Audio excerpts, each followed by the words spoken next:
my 3-year relationship didn't work the way I wanted it to because I wasn't on my purpose. But do you ever think that if you weren't who you were today, that you would have all the same friends? Even if you lost all your status in the world, bro, you're still going to be my boy. I take this as a vow to myself in order to respect my friends that have passed, because in the end, there's no one that was more unconditionally loving to me than they were. So even when shit's hard, I just want to choose to do that.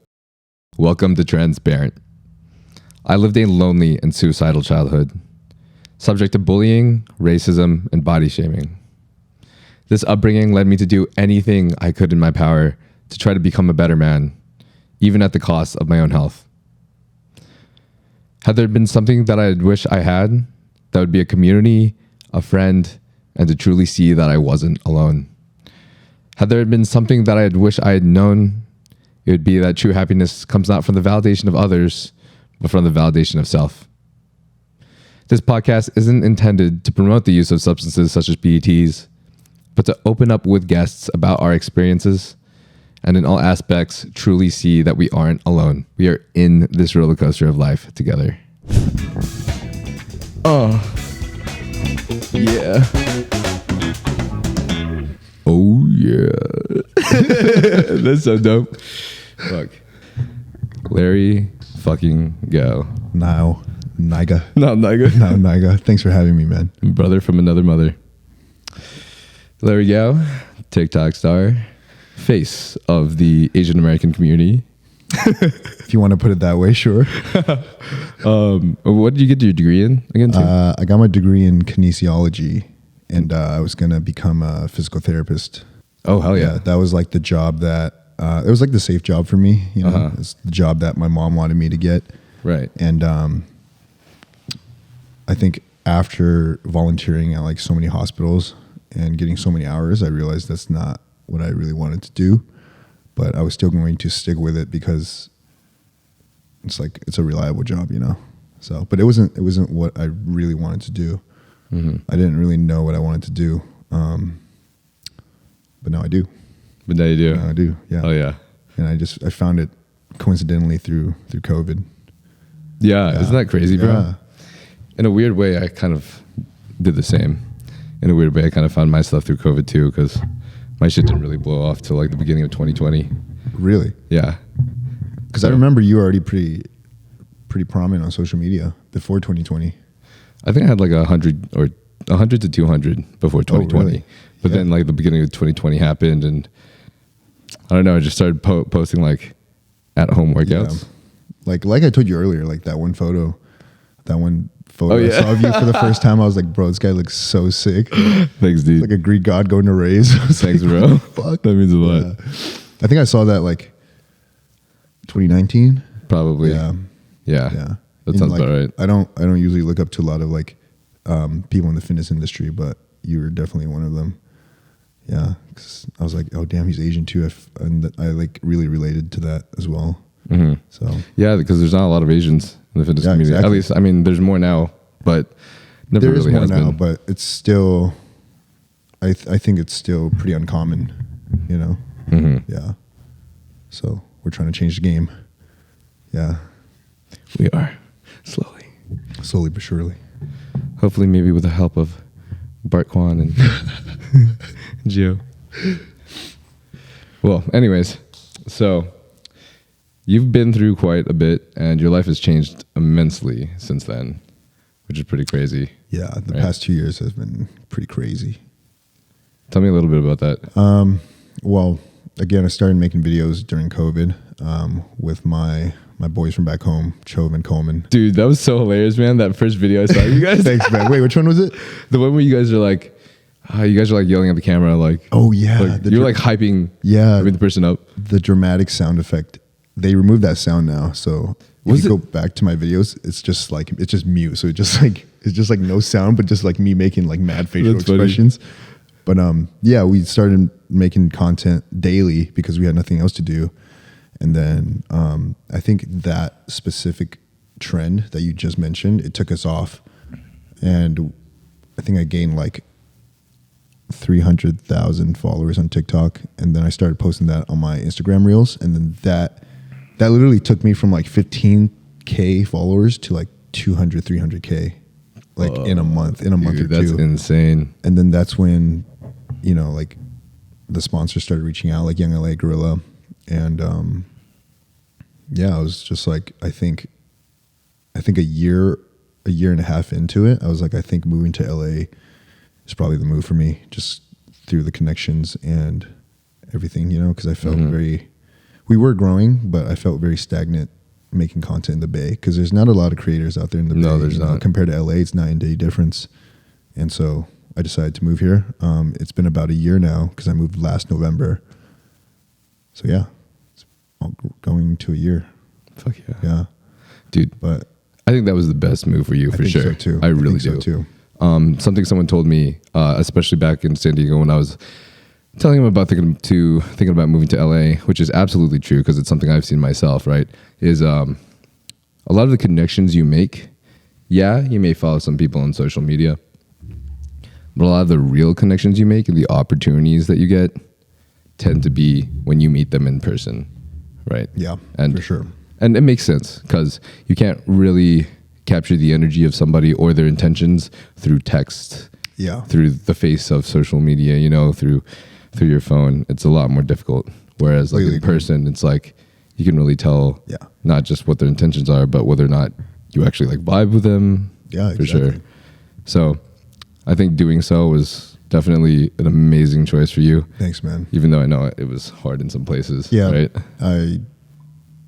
I didn't want to leave too, because obviously my boys are back at home. My family's back there, and you know, I lived in the Bay for, I'm trying to think, how long did I live there? Like 14 years. So it was very hard to leave, but I knew that this was what I had to do, you know, to grow.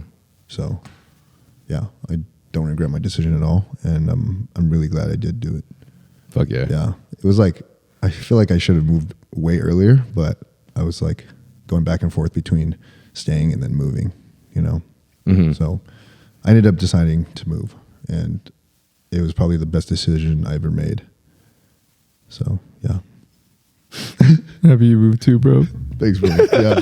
Dude, if I didn't move, I don't think I would have met you. Wouldn't have met all of the other guys we hang out with. No way, bro. Not at all. When I met you at the Young LA shoot, I was like, God damn, dude, this guy's actually like a really fucking nice guy. Dude, thanks, man. I was like, holy shit. Wow. Thanks, man. It's cool. It's always cool when you like, you know, you see people on social media and you're just like, I wonder what they're like. And then I was like, holy fuck, it's Nyle. And then I don't remember if you remember that initial conversation I had with you.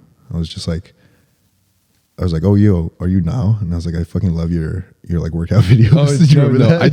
Dude, I 100% remember that because I saw you on social media before too. So I took that as like a huge compliment. Thanks, man. Yeah. I think I blew up so fast through that one trend that it was like a lot for me to take in, you know? And I feel like for the longest time, I felt like I almost felt like I didn't belong. Like, what do they call it? Imposter syndrome? Yeah. I felt like I didn't belong. So when I was at that Black Friday shoot last year, I was like, it felt weird being here, you know, because I'm surrounded by guys who I looked up to. And yeah, it was a lot to take in for sure. Yeah. But now so many people look up to you too. I know, dude. It's crazy. Every time I go to like a festival, I'm like reminded of how much impact I have on people. Yeah. Yeah. I tend to forget that. It's cool to see it too. Yeah. Thanks, dude. Thank you. Wait, I'm curious. So how did you start making content? I don't think you've ever told me that. So I actually started making content in college. So, dude, just like you, right? We both started off like chubby. We both started off with. Man. Were you made fun of too? We should put like a poll, see who is chubbier. I think we look pretty fucking similar. Yeah, you, me, and Sate. Wow, dude! Thank God for puberty. Yeah, dude, I look so bad. Damn, but yeah, just like you, man. I started off with a body I was not proud of, especially because of all the verbal abuse that I got from it. But really?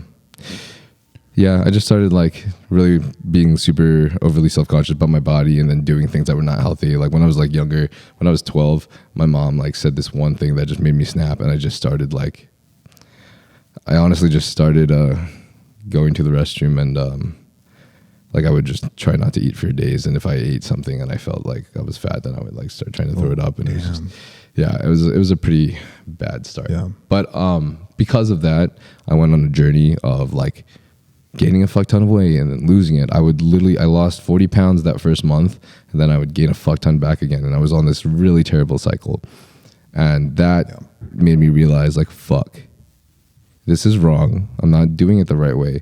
I want to have some muscle and I want to look good. I'm inspired by like these figures online, so I want to figure this shit out. So I started looking online on a lot of, just started searching the web, and at the time, I remember Matt Ogus. Oh yeah, was OG. like big on YouTube. Yeah. And he did that one video that was like it was like something like 2,800, 3,000 calorie like big ass salad bowls that get shredded, and he had his fucking blocked out, his blocky ass abs on that thumbnail, and I was like, damn, I want to look like this guy. For me, it was actually I think the first person I came across who I was like, damn, he looks sick, was Mike Chang. Oh, dude, I remember Mike Chang. I don't even know if he makes content anymore, but six-pack shortcuts. Yeah, six-pack shortcuts, dude. I was like, damn, this guy looks sick. And then I started doing like his at-home workouts. Dude, that's oh my gosh. Oh geez. Yeah. The OG Asians? Yeah, I know, for real. So I was funny. like, I didn't even realize we were literally both looking at the Asians. Yeah. I was like, it was like Mike Chang, and then I don't know if you watched the Hodge twins. Oh yeah. I watched them for a while. I love them. I love them, dude. They're so funny. Yeah. And then they're super political now, but those were like the first people I started looking up to in terms of fitness. Right. Yeah. Definitely the biggest inspo. But because of people like that, I also listened to a lot of Jeff Nippard's Ice Cream for PRs back before he like started making those big YouTube science-based videos, which helped a lot, and just get like absorbing information from all those different sources of media and social media helped me get to where I am. So, a lot of people will say social media sucks, you compare yourself, but in the end of the day, we're always going to compare ourselves to the people around us because that's the natural darkness within us as humans. And I truly believe that, like, yes, we have greatly increased the span of which other people that we see, in order, and thus obviously we have a lot more to compare to. Yeah. Especially when you're following like idols on social media. Yeah. But it has changed the world. People know how to eat healthy now. People know what's bad for them. People are more aware about drugs that are also bad for them. There's a lot, I think, that came from social media that has also benefited the world. So yeah, it's a social media era, man. So. But in college, sophomore year, I just started blogging myself. Just started putting myself on there because I was just like, I can't, like, I started drinking a lot in my fraternity. So I gained like 40 pounds from just drinking a ton of beer. Is that why you don't drink anymore? It's a big reason. Oh, really? It's a big reason. I got some PTSD from those years, from the fraternity years. But I started, I started blogging my journey so that way people would see my physique. And I'm like, oh, if I don't look good, people will see I don't look good. Yeah. And I want to make sure that I can vlog this for people. Obviously inspired by the people that inspired me in the past and the knowledge that I gained from them. And as I kept posting, I realized that I started keeping myself more accountable until finally I'm like, I'm going to pull the plug. I really wanted to compete and I want to keep myself accountable as well. Use the last money I had left in college to pay for a competition and the tan and everything. Just committed to it. I'm like, if I don't commit to it, I'm going to make a fool of myself on stage. I'm going to use up all my money. So I'm going to fucking win. I'm going to do my best. How'd you do? I got 3rd place in my class for my first show, which was pretty dope. That's pretty fucking good, man. First competition. Thanks, bro. Obviously the competitions were way different back then. Yeah. But yeah, I got 3rd, and they said the judge was really, really, they were really dope judges. Like the main judge was actually like a really cool, genuine person. He would like come up to me and he's like, dude, he like helped give me hope by explaining exactly what he really felt. He was like, the first thing is you didn't get a proper tan. So like I got like 1 layer, and then I don't really want to talk about it because it's really embarrassing. I thought I was so dumb, bro. I thought you're supposed to get multiple, and then I thought you were supposed to like, I fucking showered it off. Oh, so you weren't tan enough? I thought it just stains your skin for a second. I didn't realize it. I was fucking, yeah. That's okay. It's your first competition. Yeah, and I applied it myself as well because I didn't want to pay for the actual tanning thing, so I just paid for the tanning products and stuff, and I tried to do it myself, and it was a bad idea. So I was just poor. Still got third. It's okay. But yeah, he was like, yeah, you got a classic physique. You just need to come in more shredded and more cut. And then I just kept doing it. And I just kept competing. And every time I kept competing, I like got another rush from it. I'm like, wow, I want to win this time. I want to get nationally qualified this time. And then I finally got nationally qualified. And then I went to the nationals. And then I got like the worst. I got like last place at every nationals. And I kept being like, I want to get it. I want to get my pro card. I want to get my pro card. So yeah. And basically, you ended up getting your pro card. Yeah. Yeah. Good Finally, in 2019. Yeah. Took forever though. Yeah. That's awesome. Thanks, bro. The scary part about that, though, for the people who decide they want to do that, is it was also my road to ending up unnatural. Yeah. And being on TRT for the rest of my life. So that's the price you have to pay. Yeah. Yeah. Unfortunately. Yeah. It's okay. You look sick though. Thanks, bro. Fucking sick as fuck. So, when are you joining the dark side? I don't think I'll join the dark side anytime soon. I don't think maybe when I have kids. Okay, yeah. After I have kids, because I have a lot of people. When most men end up joining the dark side, anyways. Yeah, because I have so many people coming up to me and they're like they just tell me like, "Yo, bro, stay natty. You give people like me hope." No, exactly. You know? And I'm just like, "Oh shit," you know. I agree. I 100% agree with that. Yeah. I had people that came up to me and said that too, especially when I was natty. But then, obviously, when I wasn't natty anymore, I didn't want to keep quiet about it at a certain point. So, I mean, a lot of people appreciated the transparency, but there were definitely people there that like used me just like they use people like Jeff Sade or any other, like, I guess, aesthetic, quote unquote, physique as like, oh, like this gives me hope. Yeah. If this guy can do this natty, then this gives me hope that this natty. Like a lot of people are like, oh, like it blows your hopes out of proportion. Like your expectations are too high. I'm like, bro, but hope, like that's what keeps people going. Exactly. Like I looked up to like John Skywalker as well, and I knew he was a natty, right? He's very open about it, but even still, I remember back then being incredibly inspired by him because, like you said, it was like I knew I would probably never look like him, but I think the fact that just how he looked, I wanted to look like that, even if it meant that I had to stay natural, But it still gave me a lot of motivation, a lot of hope, and it just continued to push me still. So now you look fucking crazy, bro. That back of that picture yesterday. Yeah, it was just all lighting and pump. Whatever, dude. Okay. Fuck. Damn. Well, I'm proud of you, bro. Thanks, bro. It's hard being a natty. It's so hard, dude. Yeah, it's hard being a natty in the fitness industry. Body dysmorphia is at an all-time high. I get it, bro. Promise. I trust. Because I see everyone on social media just fucking jacked out of their minds. I'm like, holy fuck, dude. Yeah, dude.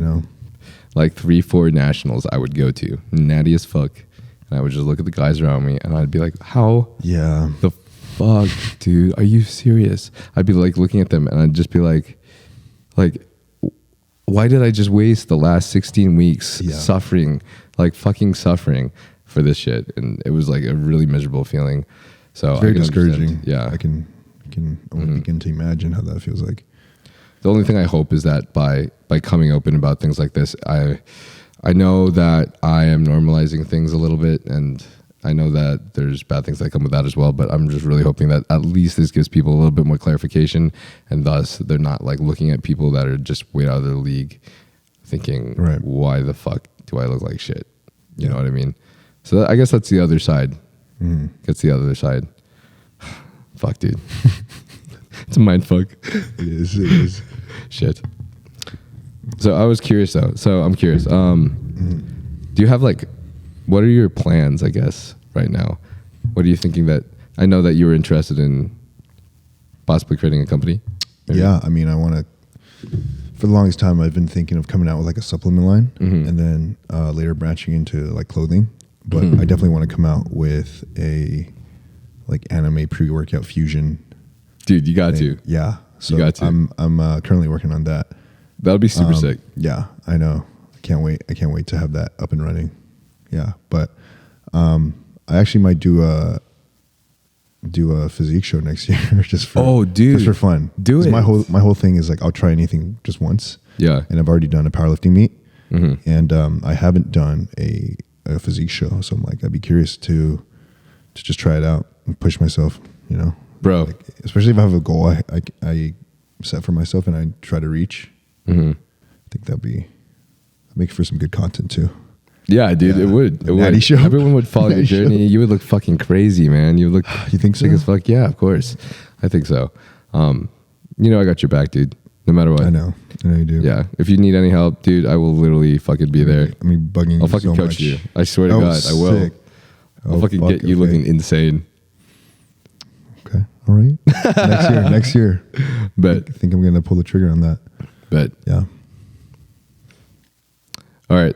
There's this one thing also that's on my mind. Anything. It's kind of random. So it was just a thing that you and I were talking about like earlier. And I'm kind of like curious as well to talk about it too now that you guys brought it up. So Larry and I were talking about this perspective where we kind of don't agree exactly. And it kind of has to do with relationships, I think. Yes. What was it exactly? I think it was. I mean, it was what the topic of an open relationship. I think that's what it was. Maybe. Yeah, I think so. Oh wait, I think Rebecca said it was. I don't know if this is the exact same thing, but it had to do with something like girls and guys being friends. Oh, like was that it? Friendships? Yeah, fucking Rebecca. You just had to tell Nyle this. Yeah, I mean, I want to talk about what you were saying just now too, though, because if you had something else that you wanted to talk about, that's something I'm really interested. No, I just thought we were talking about like open relationships because I think that got brought up yesterday during lunch. Oh yeah, yeah, and that's something that I personally don't think I could ever do. Oh, but okay, yeah, but I mean, whatever it is you want to talk about first. Well, with your open relationships, like, I mean, to be honest, man, I feel like that's okay. Like open relationships it's not fucking easy, and it's not. I know, dude. It's not an end game either. It's simply a different kind of container in order to experience life. And every single relationship has its own boundaries and has its own it's a relationship, so it has its own what are those called? Like non-negotiables and I can't think of the word synonym for agreements. Yeah. So in the end, the only reason I did an open relationship is because kind of like how we put ourselves through challenges in order for us to grow. We put ourselves into harder situations. We put ourselves into that sport or that competition in order to see how much we can work and how much we can improve and how much we can grow in the areas that we want to, keep ourselves accountable. I found an open relationship a valuable place for me to essentially learn how to detach from my ego and my jealousy and still love the other person as myself, as I love myself, which was like the hardest thing in the fucking world. I bet, dude. And also, obviously, because I saw it as something that worked out for both of us at the time. Being young, you know, I'm like, oh, well, I really love you. I really, really love you. And I haven't felt this about anybody else. Like, I see myself ending my life with you. But we're like 24 or like we're 23 or we're like so young. And I know you want to experience certain things because you haven't too, or I know you would. And I know I want to experience certain things because I haven't yet. Whatever they might be. It doesn't have to be sex related, but just anything, you know what I mean? Because a lot of relationships tend, you know, it varies, but, you know, relationships sometimes have containers that are very controlling.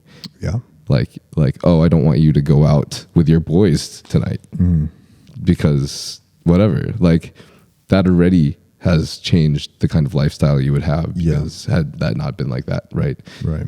Then maybe you could have, I don't know, met some dude outside in the bar that would be like your next opportunity in like content or something. I don't know. Yeah. So it definitely takes a special kind of relationship to be willing to do an open relationship. I would say that. Yeah. Yeah, it does. Personally, I don't think I could ever do that in my life. I'm just very traditional. I feel that. Yeah. I think I genuinely do believe that I am going to end up with one woman that I'm going to marry in a monogamous relationship with a kid. I do believe that. And when we are married, I'm going to put everything into her to make sure that I'm looking at her every single morning as a new person every day, as a new special being that I am choosing to be with, because she can really leave me at any time. She has no obligation to stay with me, and I'm not going to force that upon her. I'm not going to put that upon her through force. You know what I mean? I want to put that on her through love. But, you know, I got to say, like, I was a jealous ass kid. I remember you telling me about this. Yeah. Yeah, I was a jealous ass kid. It was almost like you wanted to prove to yourself that you could do things differently, right? Dude, like, it's kind of hard for me to say things like this because I don't want to come off like, oh, I did this or I did that. But I know for a fact that, like, this is who I am. And so, like, I've been through a lot of heartbreak. I've been through a lot of really difficult heartbreak. And I think at one point I started looking at the world in a very red pill kind of way. Me right now. Yeah. I think I didn't go through multiple heartbreaks. My first heartbreak, it was my first relationship of 3 years. And I think that really changed how I viewed the world. Because I was like so in love with this girl, and you know, she ended up deciding to leave, and that was probably like the most pain that I've ever been through. And through that, I like found myself going down a rabbit hole of like the manosphere, the red pill, the manosphere. Yes. I think my outlook on the world now, a big part of that has to do with that first relationship, you know? And I can't imagine how that would be for you. I saw you going through some difficult times. Yeah, but I don't think that was anywhere near what I felt with that first relationship, because that was like my first love. It was like we started dating like senior year up until like junior year of college, and I think that really, really changed me. Yeah. Senior year up to junior year of college. Up to junior year of senior year of high school to junior year of college. So it was like 3 years. Fuck. Yeah. That's similar to my relationship, my first relationship as well. It was freshman year of college up to like senior year of college. So yeah, I used to be so naive too. I was like, in my mind, I was like, we're gonna be, you know, that 1% of people who make it out of the like, we're gonna continue to be like the high school sweetheart that ended up getting married and having kids, you know. But it's just, I don't know. I feel like that's so rare, you know. Yeah. And yeah, that for sure changed me. I think there's a lot of beautiful relationships that have had that happen and have been able to make that successful. But there are definitely, from what I've seen, a lot of people who have really, really tried to make that work when it's clear that they probably could have found someone that might be a naturally better fit in a way. Yeah. And being in that container for so long has just kind of diminished their opportunities over the course of that many years. I think logically speaking too, it's just like the first person you meet and think you have a connection with, that you get into a relationship with, like, how do you know that that person is for you if you don't get to experience other people, right? Right. So that's why I think it's incredibly hard for just like first loves to ever work out and to be successful in the long run. It really, I believe that too. I think it can work, but it does require a certain level of focus that is very, very difficult for a lot of people, especially in this day and age with things like social media and the fact that we can literally go anywhere, anytime. Agreed. Yeah. But as far as the red pill ideology, You said you feel like that's you right now. Yeah, it's been. I mean, it's been how I thought ever since, like, what, 3-4 years ago, since that relationship ended. And there's just been so many experiences in my life where it just fit that ideology. Like you were saying, you wanted to know about what I thought about men and women being friends platonically, and I think that it is possible. I think there are a few exceptions to that rule. For example, like childhood friends, family friends. But I would say for the most part, I think there's always, like, because at the end of the day, a lot of men want sex and a lot of women just want attention. Because let's be honest, a lot of friendships would not be possible. Like, I don't want to use this example, but like if I was friends with a girl, right, and I would not be friends with a girl who was like 300 pounds. I would be friends with a girl because she's good looking, and most guys are like that because they're hoping that down the line that girl will give them a chance. And I think the most valuable thing we have right now is time, and I just refuse to give that time away. Like, I don't know, it's to someone who's not going to benefit me. So I seriously respect your honesty there. Yeah, like, that's huge, bro. Yeah, the fact that you were able to open up about that, be transparent about that's huge. Just because I used to be like that too, where, like, I would be friends with a girl because I thought she was attractive, and a part of me was like hoping that, oh, maybe she'll give me a chance, but it was just wasted energy. And that's why, like, I have such an extreme view on this whole situation. I get that. Obviously, like I said, there's some exceptions, but I say for the most part, there's always an agenda. So I personally, obviously, I do disagree with that.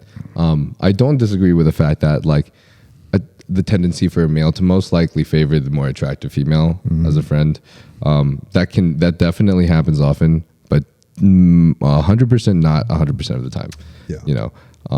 Those exceptions in my eyes are a lot more common than people believe, and I can say that through my personal experiences,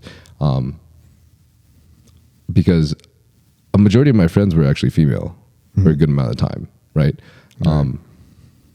If I'm gonna be honest, I did sleep with a lot of them, but I didn't sleep with all of them. And the fact of the matter is, I am still very, very close friends, if not closer, with absolutely just about all of them.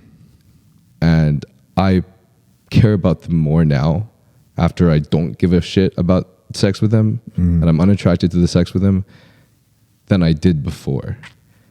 But the pull is different. Yeah, I love them as a friend now. I love them as someone who's given me love. I love them because they're someone who's supported me through my most painful times. They're like one of my boys in a way, I guess I'd say. But I can also support them in a way where I'm like, yeah, I think you look fucking great. I think you look fucking hot. Like, he's going to appreciate what you're doing for him. Like, you know what I mean? I can see it from like I can look at, like, the guy that they're interested in. I can see it from his perspective, and I can help them out in that way. Yeah. If it's a girl that I haven't had sex with, then sometimes there is that interest. Sometimes that's what I'm saying. Like, but I feel like I don't choose to be with that person or be a friend with that person because that interest is there. Because I also have a lot of female friends where the interest was never there, and I can name them, but I'm not going to out of respect for them. Where I am still friends with them, and I still care about them, and I'll still respond to them, and I'll still talk to them sometimes. But there's no, like, sexual interest. Yeah. But I mean, I don't think there has to be sexual interest, though. I thought you were saying that men only are friends with girls because there's that intention. Well, that's why you're saying they can't be friends. And because girls like attention from guys. That's why, like, especially now with the age of social media,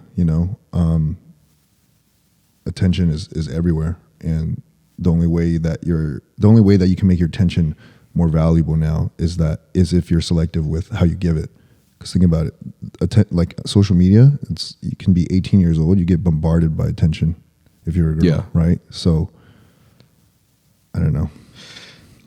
I think attention is a thing that everybody, to some extent, can appreciate. I disagree with the fact that girls only want that attention from guys. It can be very common, especially in LA. Yeah.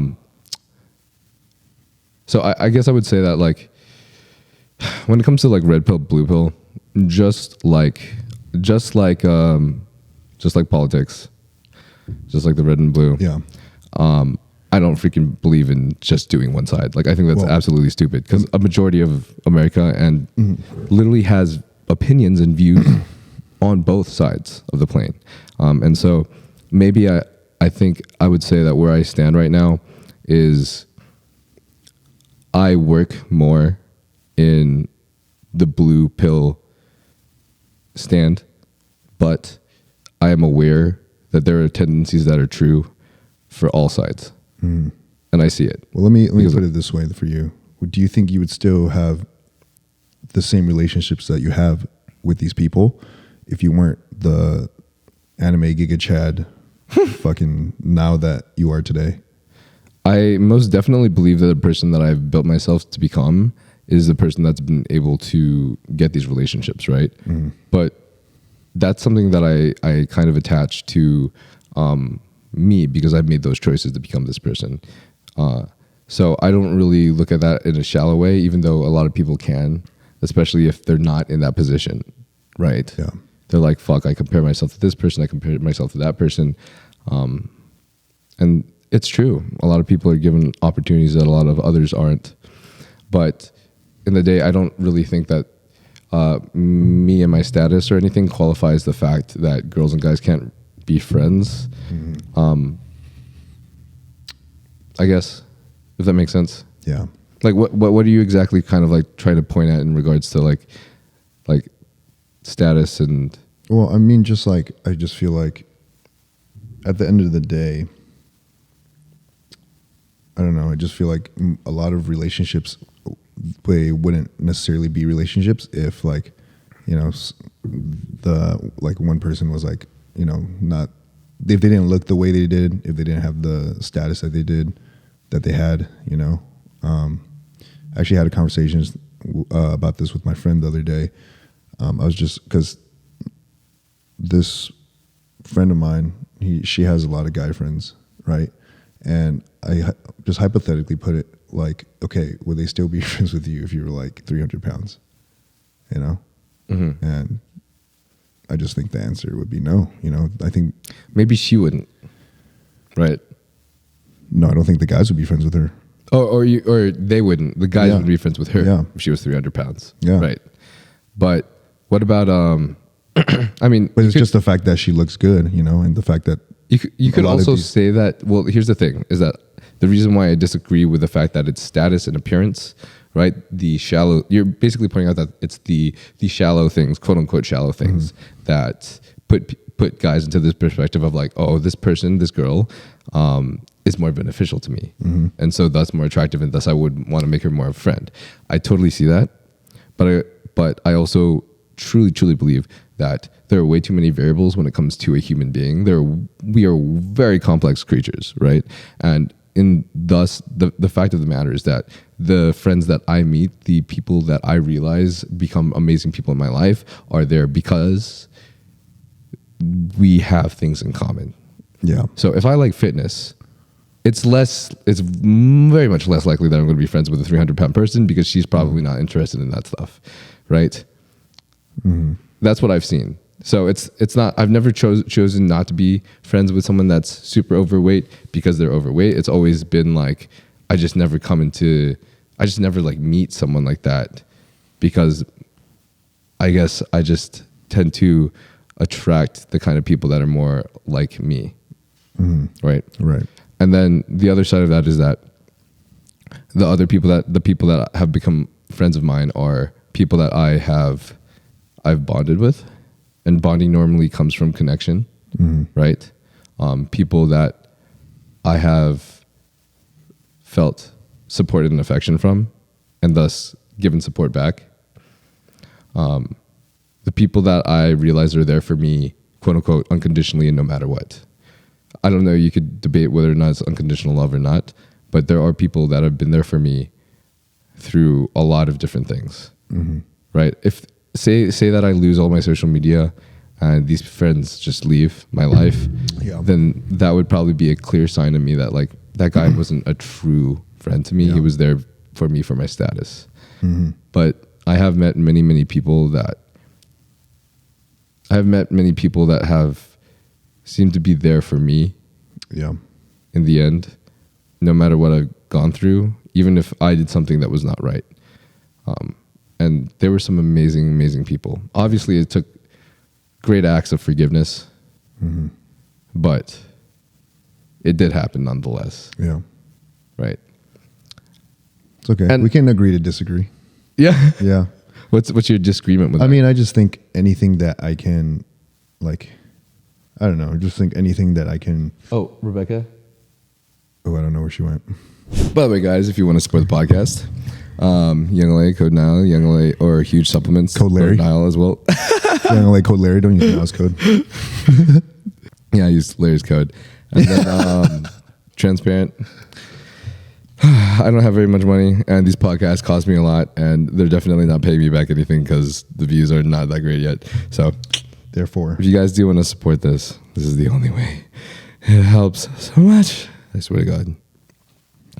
Otherwise, your boy is just go now paying the rest of everything to his vehicle. Larry needs some too, though. For sure, just 100%. So I guess we were talking about girls and guys being friends, right?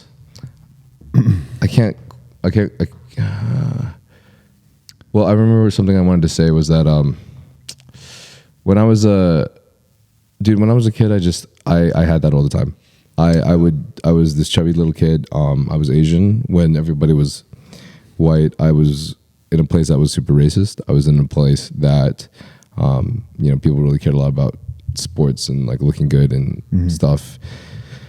And I was just made fun of hella, and I got nothing, and I really didn't get much of anything, honestly. I mean, I feel like there was a time where I almost started getting some attention from some girls that I feel like before I started trying to lose weight, which was kind of a shock to me, and I couldn't really figure out why. But because you lost weight. No, before I lost weight, I was like surprised. I would be like, there'd be some people for some reason. And I'd be like, why is that? I wonder why that is. I wonder if it's, looking back now, I feel like it's because for some reason, like our personalities vibed. So, but anyways, aside from that, I had a pretty fucking shitty childhood. Yeah. And I had one that, I basically thought I was dirt shit. I basically thought that I was just the bottom of the barrel. Nobody wanted me. Nobody liked me. I was unattractive. I was nerdy. I wasn't fit. I was the exact same as you. Yeah. Minus the bullying. I don't think I got bullied too much as a kid. Because for me, at least, I grew up in a predominantly like, well, everywhere that I went to as a kid, I was surrounded by a lot of Asian people, but I'm sure if I, was somewhere where there were a lot less Asian people, I would probably get bullied a lot more too, but yeah. I'm sure I completely agree with you. I was like, I was ugly. I was fat, I was not confident. So, but that upbringing led me to have a viewpoint that I think really aligned with yours. Builds character. Yeah. I hated the world. I hated everybody. I hated my family. I hated everything that was happening to me. I mean, at least I was blessed with a family, which was something that was good that I saw. But aside from that, I do remember being extremely suicidal because I felt like I was stuck in a cage.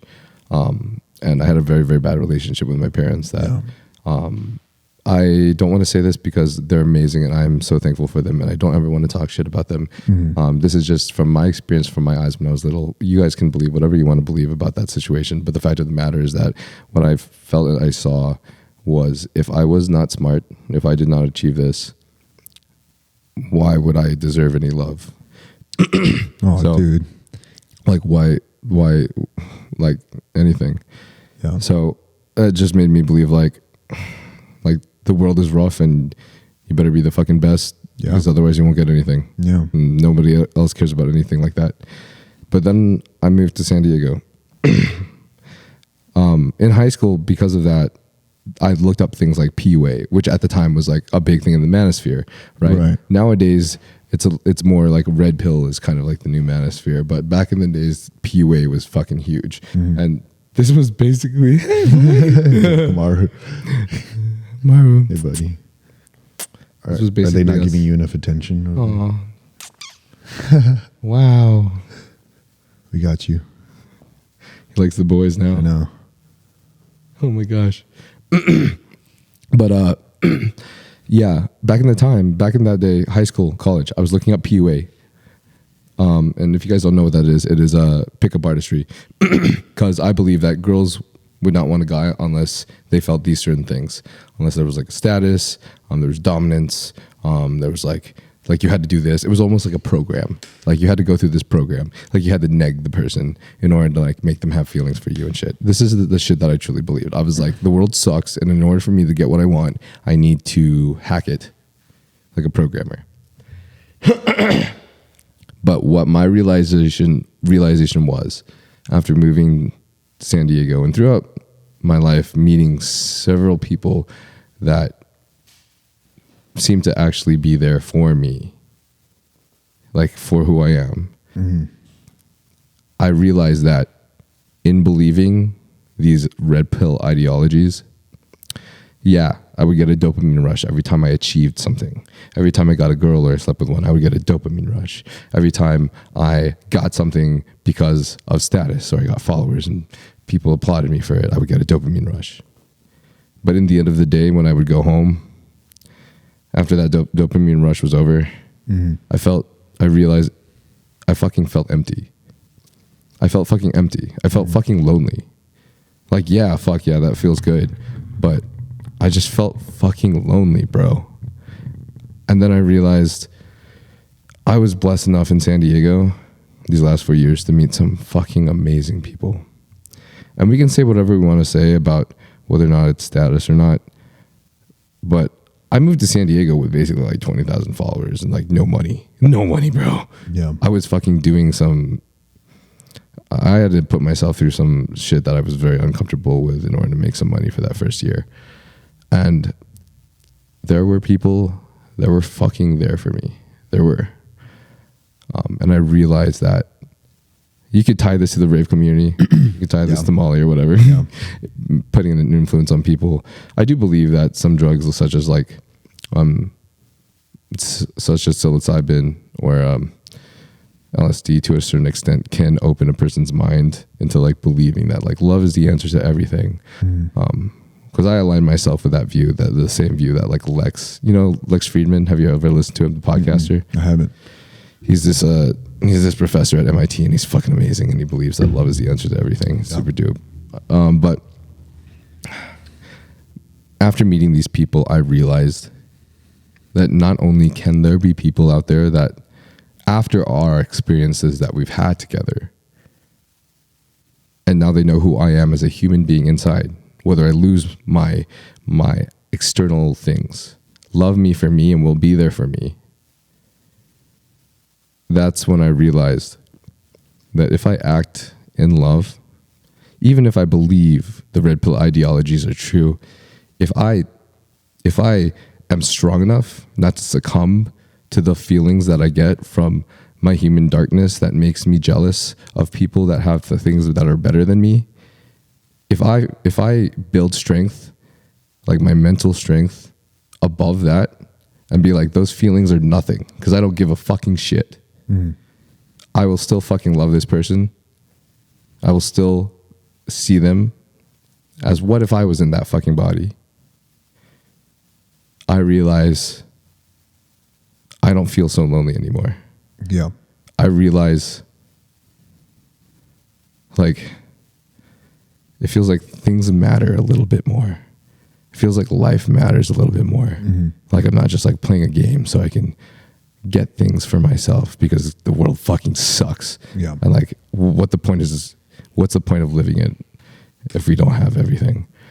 I realize it's so much better because if I can like really mend myself into having that perspective, I go home and feel like I can, like, if I die or whenever I die, I can be happy thinking like the people I love are happy. Mm-hmm. And that makes me fucking happy. Yeah. You know, like the people I love, the people I've been with, the people that maybe I could have affected in a positive way. Like if they're good, then yeah, I'm good too. So I think I just found that, yeah, there's a lot of things about like red pill ideology that I can see can be true, but I truly do believe that in believing in love and stuff, I have a much more fulfilling life. Yeah. So it's just hard. It's just fucking hard, bro. Yeah. It's hard to love someone that hates you, but you know, don't be a bitch. Yeah. Just fucking do it. I think I just resonated so much with those ideologies after my my 3-year relationship. And I think that's what those ideologies are. It's what gave me the fuel to become a better man, to be on my purpose.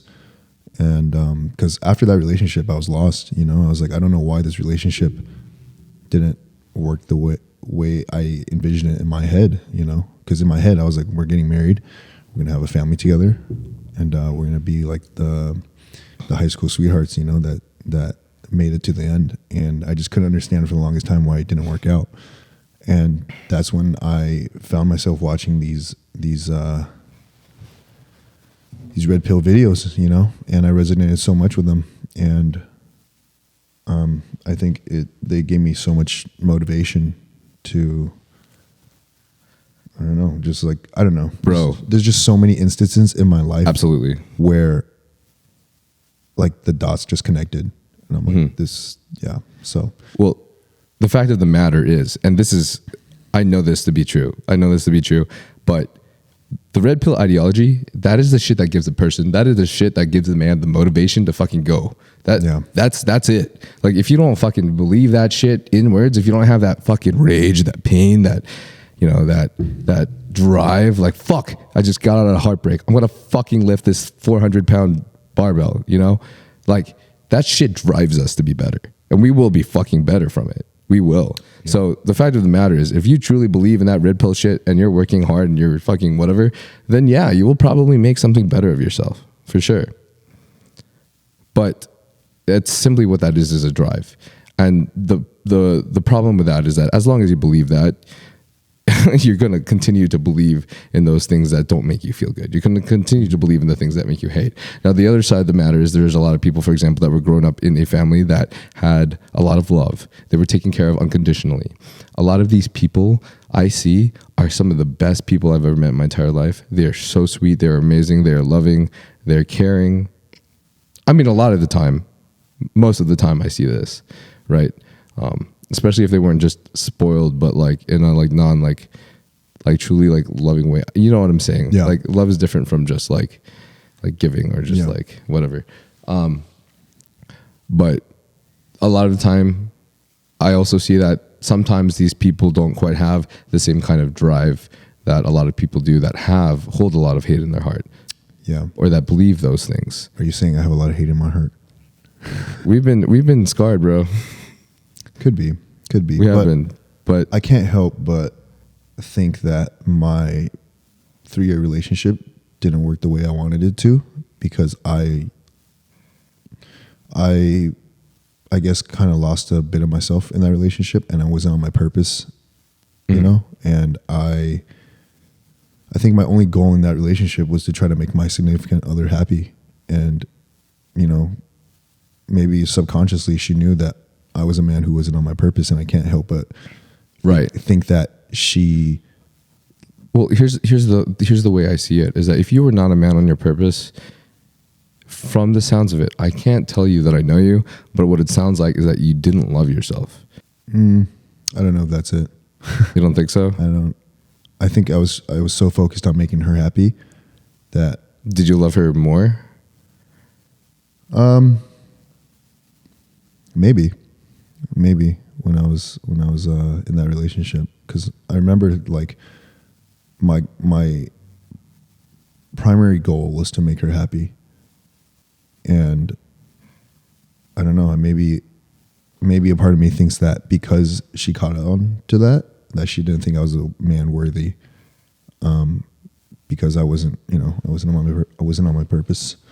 So I don't know, many things that I think of even to this day about that relationship. That's definitely one of the hardest parts. Yeah, that is, because I'm thinking about it, I'm like, what if I continued to do the things that I loved and continued to put myself first in that relationship? Maybe she would have seen me as a guy worth continuing the relationship with. The sad truth is that all those things do make a difference, because that's how we are ingrained as humans, right? Fittest, what is it? Survival of the fittest. It is the hierarchy, and that is fact. That exists. But the reason that I don't align myself with the red pill movement is because it is so exaggerated that it simply believes that is the only way, and that is all that exists. It doesn't take into account that like love exists as well. It believes that they only care about hierarchy, but that is I don't think that love doesn't exist. Okay, yeah, I definitely do think that love exists. But how I see it is the way that I prefer to look at it in a relationship such as yours, which I have also been in myself. Talking from my perspective is that in your position, I, being you, had not loved myself more than I loved the other person. I felt like I cared more about that person. That person is, I got a lot of happiness from that person. Right. And the problem with that is it showed that I wouldn't take care of myself. Well, maybe you're right. Maybe because she sensed that right, I didn't love myself as much as I loved her. That's why. Right. And so, well, what a lot of, the thing is like, how can you love someone else so much when you can hardly love yourself? Right. Mm-hmm. So I think what would benefit everybody the best is to really focus on giving true love to themselves first. And it doesn't mean like attention and like not giving other people attention when you know that you you need only your time and stuff, because in my eyes, love is not a meter. You can't run out of love. It just takes extra effort. It just takes work. Yep. But you can't ever, if you can stop putting in the work if you decide to, but you can always put in the work. Mm-hmm. So just always be sure to make sure that you love yourself and you put yourself to the highest that you can for yourself. Really take care of yourself. I think I do. I think you do too. I definitely think you do. But it sounds like both of us at the time, probably we were going through a learning experience in which we realized like, fuck, I need to start taking care of myself. Yeah. And also loving myself, because I still had a lot of my thoughts from when I was a kid. Like, if you're bullied that much and all these people tell you things, including your own mom, that you aren't worthy, it would be hard not to believe that. Yeah. And if I don't believe that, then why would I love myself if I was thinking I'm conditionally like shit and I believe that love is given conditionally, Mm-hmm. I wouldn't love myself until I felt like I was good enough. And that's hard, bro. Yeah. Even to this day, I still struggle when I feel like I'm not doing as well as I hope I would because my standards increase. I'm the same way.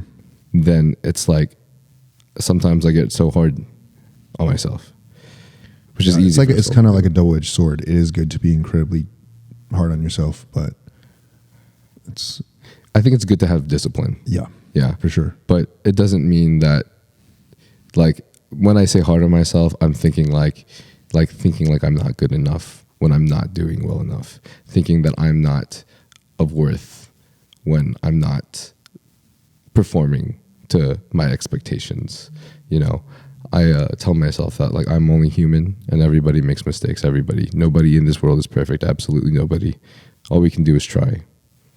Agreed. And the thing that people struggle in the most, the thing that gives people the most, what's the word? It's not pain. I don't know.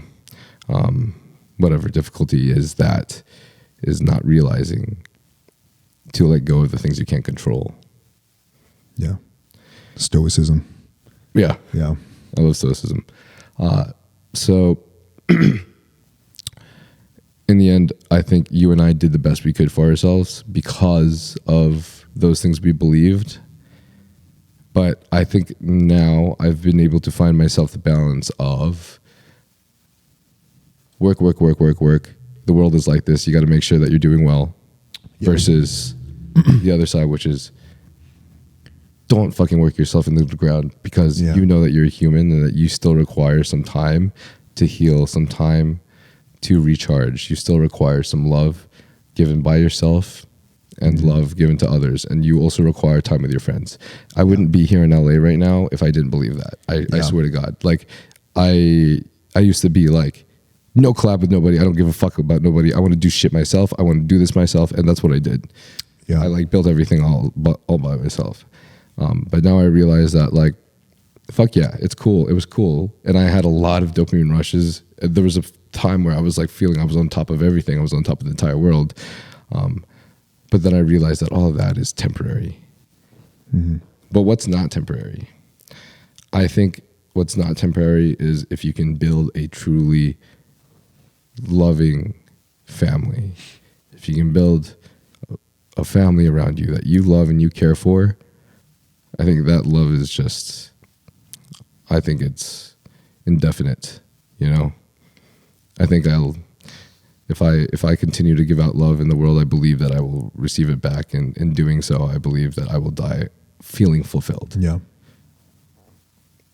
Plus, the people left in the world will hopefully have had some nice impact from whatever shit that I did while I was leaving here. A legacy. Yeah, so at least I left something, whether or not it was a legacy or whether or not it was just helping people be happier. Right. So, yeah. And that's kind of why I believe that, that's why I kind of believe that men and female can be friends, is because if that unconditional love can be given, I believe that even if my friend turns 300 pounds. Well, like, that's a little different because I'm just saying, because you already know your friend if they were to turn 300 pounds. I'm saying from like first initial impression. You know what I'm saying? Okay. And I also did say that men and women can be friends. It's just, I think it's just very rare. Like, for example, you said there was a few exceptions. Exceptions. Like I would argue that Rebecca is an exception for sure. But I think it just takes, for me at least, a specific someone to show me that is possible. It's because you're not 300 pounds. Larry only likes girls that are 300 pounds. No, that's not what I was trying to get at. But I just think for the most part that whatever platonic relationship I can have with a girl, my boys can give me that, and the girls that I'm interested in and they're interested in me as well, I can have that. You know what I'm saying? Like, wait, can you say that one more time? Like any platonic relationship that I have with a girl, I can get that from my boys, and I can get that from girls who we have a mutual interest in. Do you know what I'm saying? You have a mutual interest in? Yeah. What do you mean by? Like there's... you have mutual interest. Yeah. You're saying that you can get that friendship from guys and girls that you have an interest in. Exactly. Wait, I thought you were saying girls and guys can't be friends. No, I meant like when I say girls that, you know, have a mutual interest, like we are like attracted to each other. not like not on a platonic level. That relationship, you can't be friends. Or that relationship, you can. You can. So what are the relationships where you can't be friends? I'm like platonic relationships with men and women. Oh, like girls that you don't have an interest in, like that you're not attracted to? Yeah, and vice versa.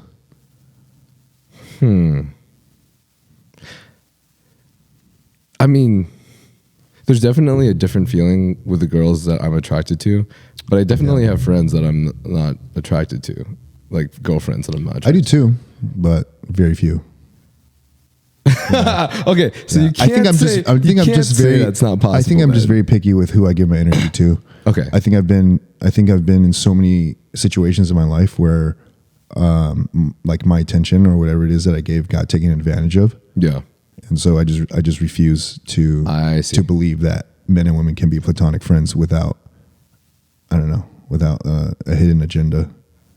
Well, do you have a hidden? Do either of you guys have a hidden agenda with the girls that you're not attracted to? Those friends.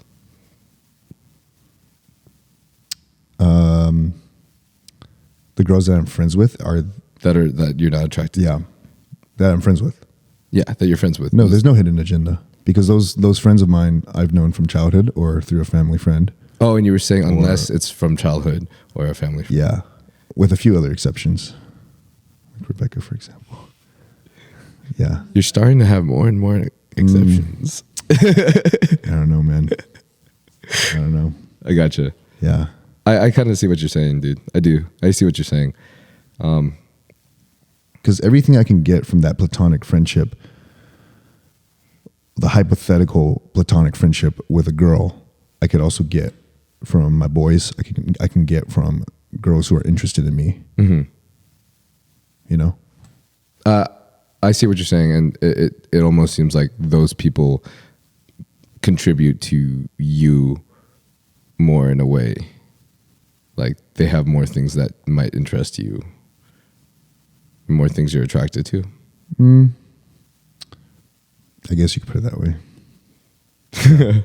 I just don't see what a platonic friendship can provide me that I can't get from, my friendship with my boys or, my relationship with girls that I'm actually interested in and who are actually interested in me.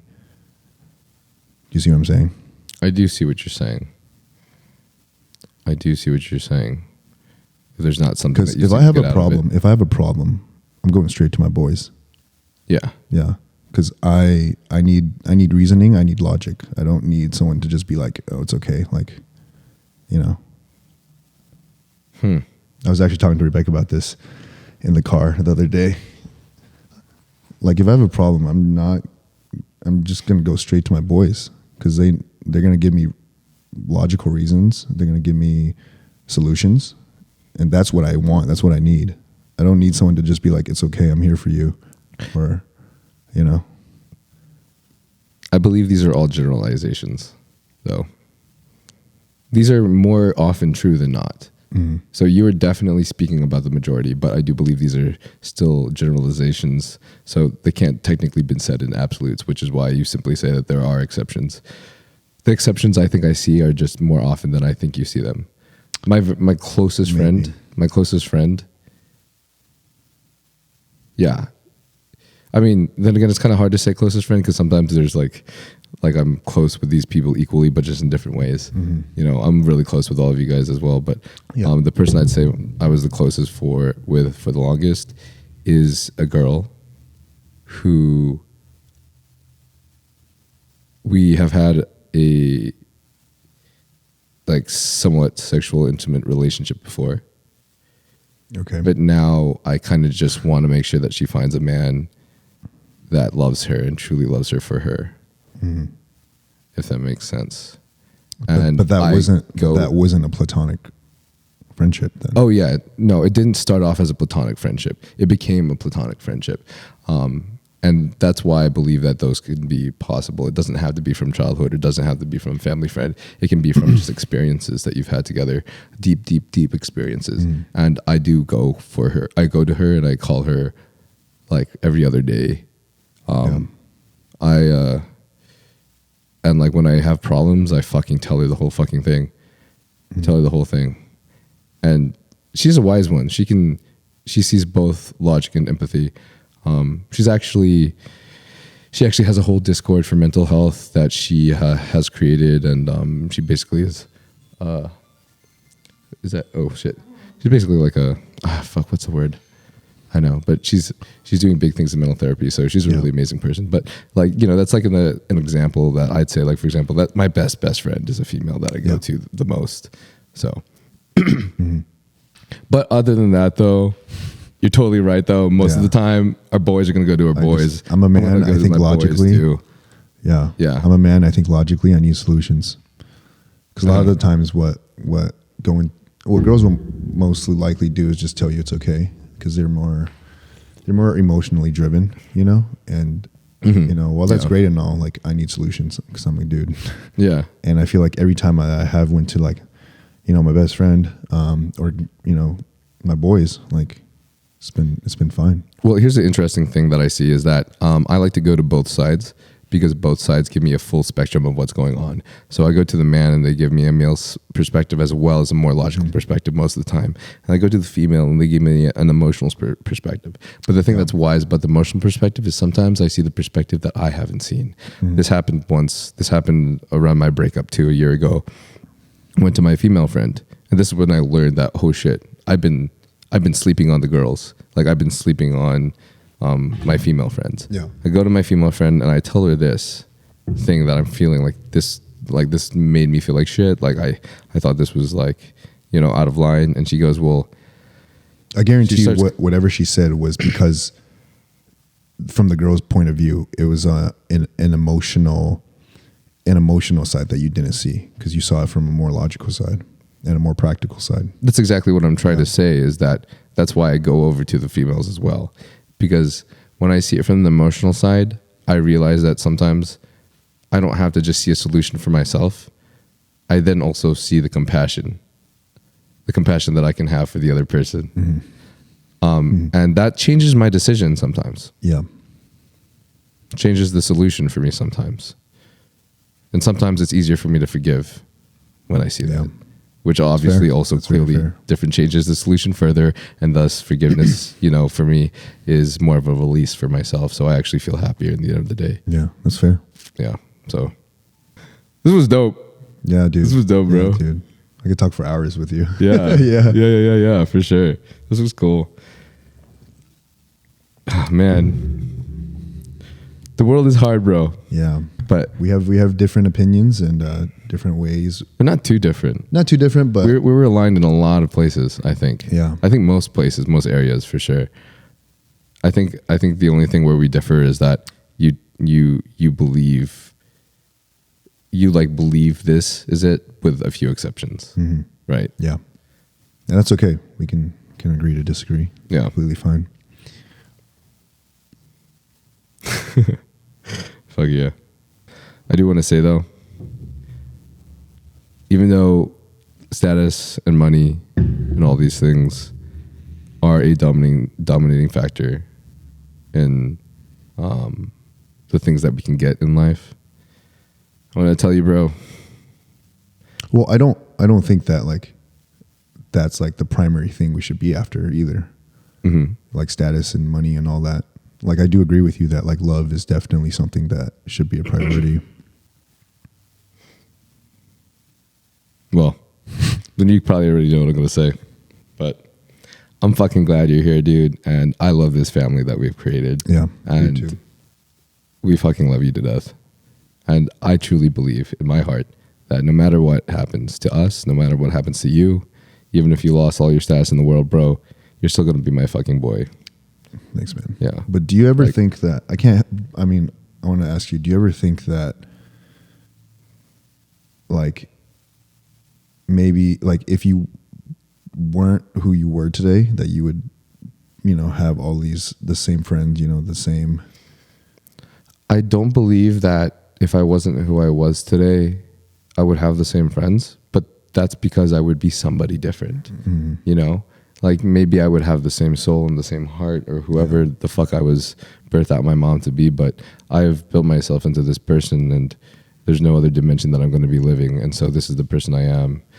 I don't really believe that if things had been different, had I taken care of myself differently, I would be a different person. Like if I didn't take care of myself to have this body, I wouldn't be the Nyle who takes care of himself to have this body. I wouldn't have the ideology that like this fitness, this taking care of my health, and this looking like this is of this importance to me. It would be somewhere like here. So then the people that I surround myself with will most likely also be here. And that's not you guys. Mm-hmm. That's clearly not you guys. So I would have different people in my life. But that's simply because like attracts like. Not because, well, yeah. Yeah. That's my belief. And I'm also very, very thankful for the people that have come into my life because I am who I am because of them. And so I choose to never stop loving them. And I've seen this the most from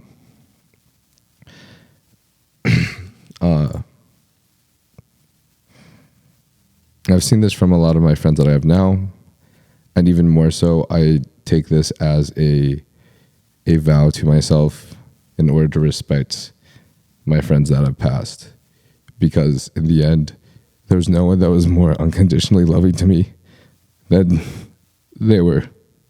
And I know that, like, even when I wasn't doing well, or even when I treated them like shit, they were still there for me. Yeah.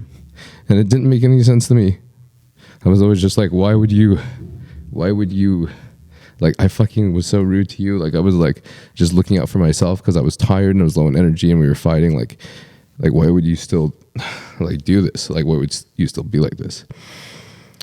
And then, you know, before I know it, they were out of my life. And I realized, like, for a second, to be honest, I fucking hated myself because I was just thinking, like, fuck, dude, are you serious? Like, I could have treated them so much better.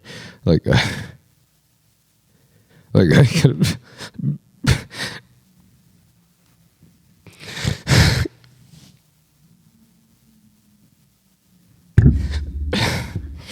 I could have just been a better friend. Yeah. So, even when shit's hard, I just want to choose to do that, you know. Not just for them, but for myself. So, yeah. Yeah, bro, it's hard because sometimes I hate the world and it's hard not to, but it's just like a vow. Yeah. You know? I get it. And it keeps me, in a way, feeling the most genuine form of happiness. Mm-hmm. Yeah. Sorry. It's okay, dude. It's funny because it's like that stuff doesn't come out a lot. It seems to be coming out the most often at podcasts, which is crazy to me, but I guess that would make sense because most of the time I'm just consuming myself in work. I'm thinking about content and thinking about editing this. I'm never really thinking about that. But then when I talk to someone, especially someone I'm close to like you, about shit like this, it's we just start talking about it and it's like it just comes out of nowhere. Dude, and that's completely fine, you know. Thanks, bro. Yeah. I think people actually want to see that vulnerable side of you as well. So I just like I don't want to push my ideals on everybody, but I just it sounds so fucking cheesy, but I just want people to like believe in love, you know. Like the comments on social media, I try my best not to give a shit, and when I make myself not, that I can, but it doesn't change the fact that it hurts.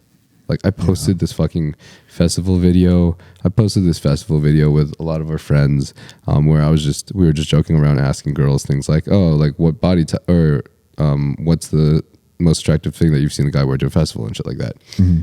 And I looked at my comments and I was like, "Holy fucking shit!" I never felt so grossed out because there were so many comments from men that were just tearing the girls apart. Like so many red pill comments. So many. It was all just fucking red pill. What were they saying? Just things that like that just honestly, like, I don't want to call them incels. I don't know these people, but that is literally the ideology that was coming out in those comments. Things like, oh, that's gross. These are sluts. Like, they fucking sleep around, like all this shit. Well, because, I mean, they kind of sound like people who don't really go to raves to be in the first place. No, exactly. You're absolutely right, I think. I wouldn't necessarily group them with like the red pill people. No, so a lot of the red pill movement, I like listened to a whole thing on this. A lot of the red pill movement is aligned with people such as incels, right? Have you heard of like that? I like that term. It's basically incels stands for involuntary celibates, and this is a group of men, mainly on the internet, that have basically they don't receive sex from women, they don't receive attraction from women, and they have created a community around that, saying that like they fucking hate women. Women are this and women are that, and women are despicable and disgusting, and women only want status, women only want money. They're very shallow, like they don't care about anything else. And I think you and I had to experience that for a long time. Yeah, for sure. But I want to tell them, because I was one of those people as a kid, that doesn't have to be the way. That doesn't have to be it. You don't have to hate everything. You don't have to. Because I promise, it's not going to make you really feel any better. It really doesn't. I can't tell you how to get a better life, but all I can say is that when I just started focusing on loving myself and then starting to give back love to people around me, I found a lot more happiness and a lot more fulfillment and a lot more real connections in my life that made me feel like I mattered more and things mattered more. Yeah, completely agree with you. Definitely not going to disqualify the fact that like there are people out there that only want shit like that, but I believe there's a lot of goodness in the world too. And I would like to be a part of that. Would like to contribute to that before I die. Yeah, I think we all do. Yeah. Yeah. Fuck. Oh, shit. Well, you become a stud of a man, bro. Thanks, bro. So did you. You become a fucking stud of a man, dude. The thumbnail for this podcast should just be like a picture of us two being fat, like side by side. That would be sick. That would be sick. I'm down for that. Dude, your pictures, you have like glasses in your picture too, right? Yeah. Such a good one. Had braces, had glasses. Had shit. Had a messed up hairdo. See, Rebecca, fucking must have been nice to be on the female side of being Asian. Fuck. Rebecca's had a hard life too. A very hard life. I was talking with the girls in the car about how I'm sure a lot of the guys that they've had some kind of relationships with had yellow fever. I think I met like one girl in my entire childhood that had a yellow fever. Really? I think I met one girl, but you know, that was like Texas and Arkansas in like fucking early 2000s. Like early 2000s. Yeah. So shit's better now because K-pop's around and people like anime, I guess. Whatever. Asian culture on the come up. Yeah. Yeah. Sick. All you freaking posers out there. Naming your dog Akamaru before watching Naruto. Fake fan. Fake fan. Rebecca. But thanks, dude. I definitely learned a lot from you from this pod. For sure. Thanks, dude. I learned a lot from you as well, man. And hearing all your perspectives too really like honestly was a huge reminder to me. It was. So this was cool. Yeah. There's so much more we could talk about. I know. We literally talked about like relationships and men I and could female go that for time. hours. Yeah, man. same. Yeah. But I think that's a good place to cut off. That was about an hour and a half. So, last two things I want to ask you. Yeah. Larry Gal, Larry, yeah, Gary Lau. Nyle, Nyga. Larrison Garrison. What did Devin say again? It was Lareth Gouston. Lareth Gouston. So proper. Lareth Gouston. If you were to die tomorrow, what would be the first thing you do right now? I would tell all my loved ones how much they mean to me. For sure. Without a doubt. That's the first thing I would do. Fuck yeah. Yeah. Everyone who I truly care for, I would tell them how much they mean to me, how much I love them. And I'm sure you probably would do the same, huh? I got this question from Ismail on my episode 3 of the podcast. I said the same thing, and then I said, then I would get some ice cream. A little cheat meal before you go. I got a lot of ice cream. Yeah. But yeah, no, that's exactly what I would do. Fuck yeah. Yeah. It's a dope answer. We have another thing in common, bro.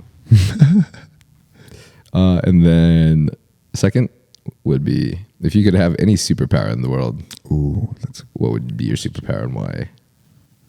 Ooh, man. I have to think about that one. What would yours be? I have to think about that one. You sure you want me to tell you before you? Yeah, go ahead.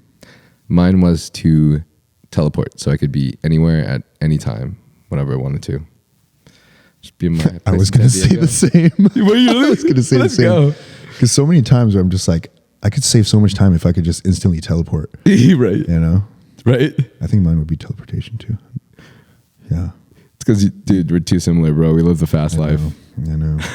Fucking waiting today in the fucking 50-minute traffic here in LA. Think about it. Time is probably like the most valuable thing. So why would you not try to save?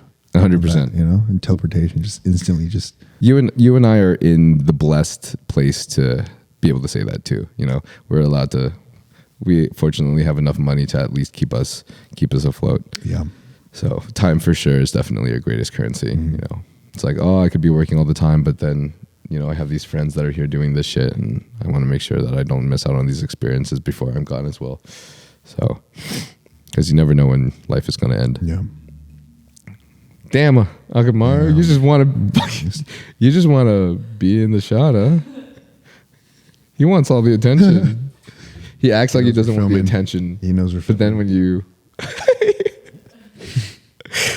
Rebecca told us to ignore him for like a day or something, or for however long, until he starts warming up to you. Then he wants it. Oh, he's warming up to us for sure. Yeah. Fuck yeah, bro. Is there anything you want to tell the audience? Where can we find you? Like anything you want to promote? Whatever. Code Nyle. Shut up, bro. They help support this podcast. Code Nyle. Code Larry supports everything. No, nothing really. I think anyone who's watching this is already kind of familiar with my content. Mm-hmm. But if you do want to find me, it's just going to be Larry Gal on all socials. But yeah. Fuck yeah, Larry Gal on all socials, baby. Code Nyle. Code Nyle. It's so funny because it's like everyone expects you to be like goofy, I guess, before they meet you, but then they meet you and they're like, damn, he's like a very put together gentleman. I'm pretty goofy and weird if I'm like really comfortable. Yeah. Yeah. Like me and Chove. Oh yeah. So much. Chove is such a fucking... But for me, it just takes a while for me to open up to people, you know? Yeah. But thanks, dude. I appreciate that. No, yeah, for sure. Well, I believe the same thing too. Yeah, I actually pride myself a lot in being like really well put together, especially with the audience that I have. I always feel like I have to be a good role model for them, you know, because I have so many people coming up to me saying that. I'm sure you get the same too, where they're like, "Dude, you inspired me so much," and I feel like I have to uphold that, you know. So I think you're upholding it great, dude. Thanks, especially dude. even just by being yourself. I think you're doing just fine. Thanks, man. You're a role model as it is, so I know you're only going to get better from here. Thank you. All right. Well, that's it, guys. All right. Like, comment, subscribe. You can find the podcast on Spotify, YouTube, and Apple Podcasts. Please, if you guys want to support the podcast, the best way to do it is to rate the podcast 5 stars. And I'll be here for a long, long time, hopefully, doing this shit. So It's just the beginning. Yeah. Yeah. Just the beginning. Just the beginning of Now's podcast. Well, you just started it too, right? Yeah. I just started it. It's a lot of work. It takes most of my time. The podcast has been taking most of my time so far, but it seems I like really don't care. It seems like it's very fulfilling to you. So I feel like that's all that really matters. Yeah, kind of. It is really fulfilling. Yeah, bro. Yeah. Awesome. It is. So. Hell yeah. Thanks, guys. That's it. Peace. Peace.